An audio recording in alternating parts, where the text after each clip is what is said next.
Rancilio has been in the espresso game for an impressive amount of time, 95 years to be exact, and they've been producing machines intended to go on home counters since 1997. So let's be real.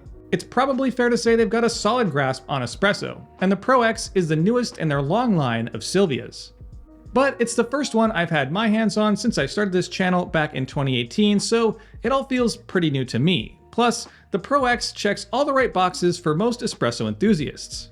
Like dual boilers with PID control, which means good steam power and thermal stability, commercial components like brass boilers and a 58mm portafilter, and finally the main event, their variable soft infusion. So as you can imagine, we're going to get into all those features, its performance, its downsides, and everything in between, but first, a quick disclosure. Rancilio US sent me this machine as a short-term loaner to review and return. As always, I'm not an affiliate sponsored, nor am I being paid to produce this video. This review, like all of my reviews, isn't intended to benefit me beyond being able to make an informational video to share with you. So if you like what I do and you want to support, just watching, liking, sharing, and subscribing goes a long way. If you want to go above and beyond, you can become a patron, or you can give a super thanks tip down below. And with all of that out of the way, let's get this started.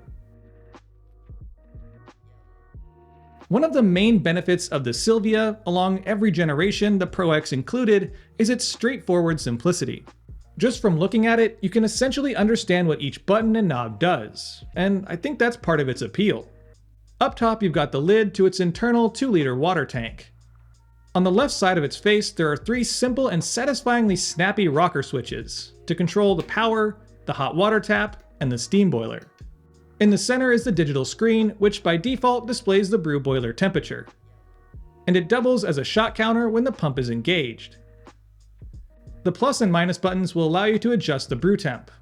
And if you press and hold them both, it brings you into the settings menu to change the steam boiler and a handful of other settings ranging from the auto cleaning cycle to soft infusion settings. And the knob, of course, controls the steam wand. And from there, you've got the 58mm group and portafilter, and finally, one of the main upgrades from the Silvia Pro, a brew pressure gauge. I feel like I'm beginning to sound a bit like a broken record on these workflow sections because, let's face it, it's an espresso machine, and on these prosumer units in particular, the workflow doesn't really change a whole lot, but there are a few points worth making. From a cold start, the Silvia warms up pretty quick, and hits its brew temp around 4 minutes. But in terms of really building up that quality heat for consistency's sake, you're going to want to let it hang for about 30 minutes or so. From there, you'll get back-to-back shots brewed at 200 degrees, sitting squarely around 145-150 in the cup. Doing this, of course, after waiting the few short seconds it takes for the boiler to rebound. When it comes down to brewing the espresso, it's pretty straightforward. And regardless of the soft infusion settings or the roast, I was able to get quality cups with extractions well within the specialty standards. And don't worry, we'll go deeper into that soft infusion in a bit. As I mentioned in the overview section, the steam boiler has its own separate switch, and it will take an extra 7 to 9 minutes to reach its peak temp of 257 degrees.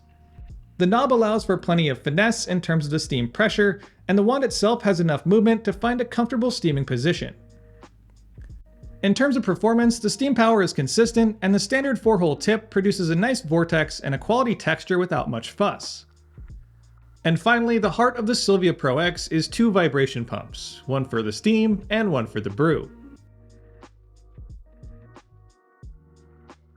Now, I know I briefly mentioned or kind of glossed over the soft infusion a bit earlier, but because it's a standout function between the Pro and the Pro X, I feel like it deserves its own standalone section. According to Rancilio, soft infusion is essentially water from the brew boiler being introduced to the coffee puck at a reduced pressure.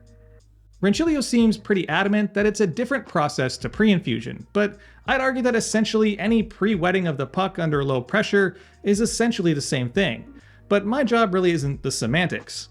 The question is, does it really make a difference in the cup, worthy of that significant price jump? Well, as you likely expect, the answer to that isn't quite as simple as just a blanket yes or no. If you have a preference towards lighter roasts, then soft infusion will help you get more out of them, in terms of less acidity, more texture, and overall better extractions. On the other hand, it can produce muddy tasting shots on darker roasts. That being said, beyond taste, it does help mitigate channeling, allowing the puck some time to degas and expand in the basket, leading to cleaner, more even extractions.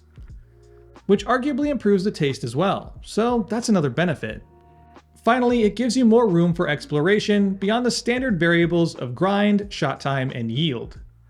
And if there's one thing you likely know or maybe should know about me it's I'm all about coffee experimentation. So is soft infusion worth the additional cost from the Pro?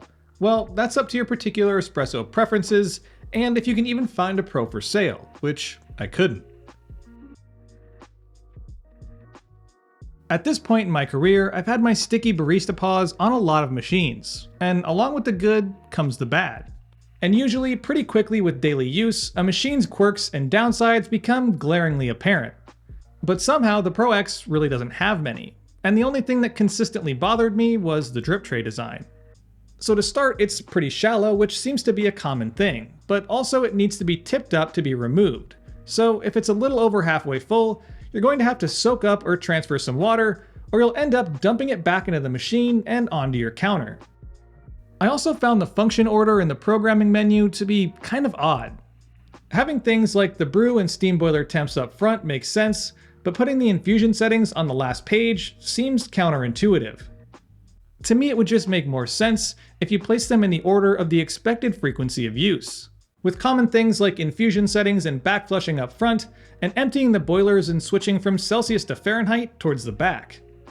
Finally, considering the Silvia Pro X is aimed at a more enthusiast market, I think it should be shipped with a bottomless portafilter, but thankfully my friends at Pantechnicon Design came through in a pinch.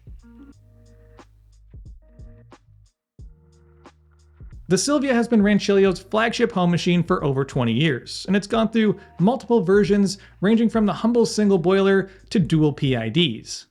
All of this experience shows not only in the machine's sturdy build, its straightforward utilitarian design, and considerable lack of downsides. But honestly, and now this is where my opinion is coming into play, the biggest downside for me is the package that all of this experience and knowledge is delivered in. The machine itself just looks uninspired, unexciting, especially when compared to many other machines on the market. Of course, this doesn't change the fact that it's extremely capable in terms of quality espresso, silky microfoam, and the additional functionality like variable soft infusion. It does all the things it promises, and it does them well. Just the look could use a little pizzazz, a little flair. Of course, beauty is subjective, and if it checks all of your boxes, I'd say it's a worthy machine for home baristas, beginner and up. And with all that said, I think it's time I wrap this one up and pass the conversation on to you. What are your thoughts on the Silvia? If you have one of any generation or the Pro X, I'd love to hear your thoughts on it, especially in terms of reliability. So drop your answers to those questions and any others you may have in the comment section down below.